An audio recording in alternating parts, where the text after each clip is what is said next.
You might expect rebooking to be less an issue in the coming days, giving agents time to breathe. They've been under siege, handling their existing customers, rebooking, no business coming in, difficult place to be.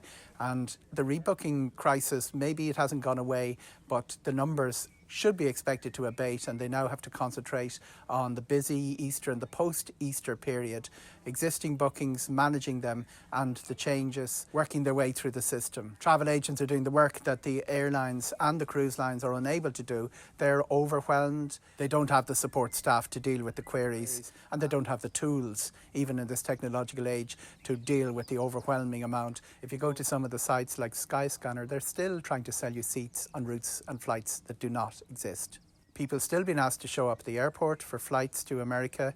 They won't be admitted, and the whole issue of refunds is still unresolved. Aer Lingus say you're not getting a refund. They go to the travel insurance company. The travel insurers say come back to Aer Lingus. They have to be the first port of call. There will be a conference call in the morning to address issues raised in the Department of Transport guidance today.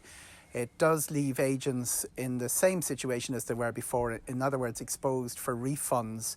There is a proviso for bookings after May the 29th that there could be a termination fee, but overall the Department of Transport guidance has no recognition of the level of exposure. Travel agents are not alone in this. All across Europe the same debate is being held. The German Travel Agents Association say they require a shield against the onslaught of refund claims that will be coming in.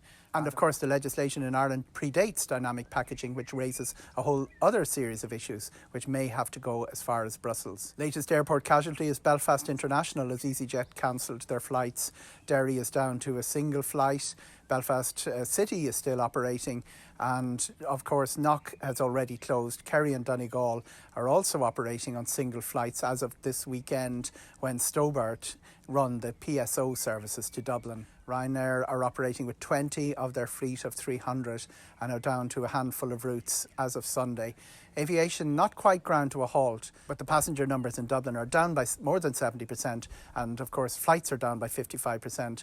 A lot of flights virtually running on empty. Airlines want their fleet to be ready to return to the sky should anything change, and they're hoping for the week after Easter to see some sort of change following the Chinese precedent and the information from the World Health Organization. Aer Lingus will be down to 13 routes in Europe after Sunday: Amsterdam, Berlin, Brussels, Dusseldorf, Frankfurt, Geneva, Hamburg, Lisbon, Lyon, Munich, Nantes, Nice and Zurich.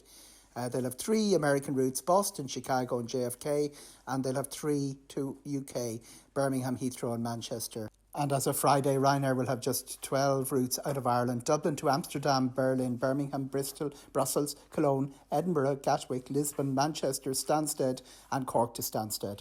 Sadly, Sherman Eva, which proved very useful in repatriating Irish people through Aeroflot's little-known service to Ireland, that is shutting at midnight. No transit passengers through Moscow. The transit airports still open are Doha, Kuala Lumpur and Bangkok. The ones that are closed are Abu Dhabi, Dubai, Singapore and Hong Kong. The pressure is on the government to repatriate the Irish from Australia. The problem is Australia's a big place, some in Perth, some in Melbourne and some scattered elsewhere.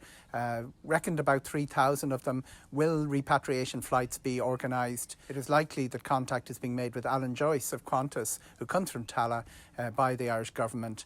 Aer Lingus have medical flights going to China with the A330s using the seats for cargo. It's likely they may be called on for repatriation somewhere along the way. The repatriation business, though, being led by Iberia and by Lufthansa, aircraft going to the Four Corners to get people back, a lot of Europeans, including Irish, on board. Most of them are home, but there will be lots of publicity for the ones that are not in the coming days. Difficult time for travel agents, and morale hasn't been the highest, not helped by some of the directives coming by the regulators, but that ball is still in play.